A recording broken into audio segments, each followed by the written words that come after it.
अमा काथे उठायो नजर माला में छा मसलो आहे? तव्हां प्रेस क्लब आया आहियो?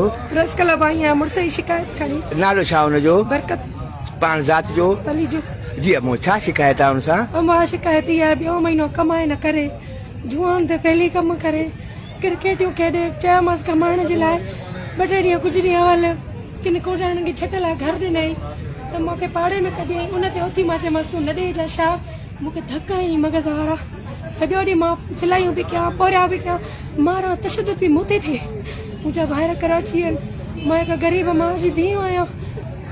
पोइ तव्हां कंहिंखे शिकायत कई आहे?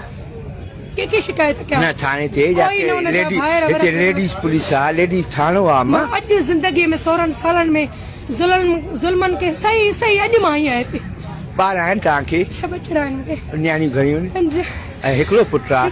उनजी उमिरि केतिरी आहे? 8 महीननि जो। अमा पोइ हाणे छा चवंदीअ तूं? मां इहो ई चवंदमि त ॿाहिरनि सां रहंदमि मुंहिंजे लाइ पिस्टोल पे घुराए अलाए घणनि दोस्तनि खां मारण जे लाइ।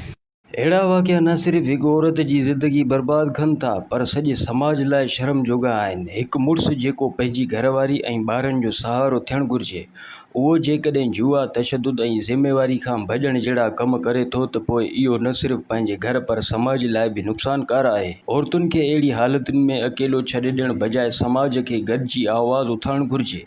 नीलम पली जो जहिड़ियूं औरतूं जेके सिलाई कढ़ाई ऐं महिनत मज़दूरी सां पंहिंजे ॿारनि जी कफ़ालत कनि थियूं उहे असल में समाज जूं हक़ीक़ी हीरोइन आहिनि। असां सभिनी खे घुरिजे त अहिड़ियुनि मज़लूम औरतुनि जो साथ ॾियूं ऐं लाड़काणे जे आला इख़्तियारनि खे बि घुरिजे त नीलम पली जो खे तहफ़ुज़ ऐं इंसाफ़ ऐं संदसि ॿारनि सां ॿीहर मिलाइण लाइ फौरी क़दम खयां वञनि।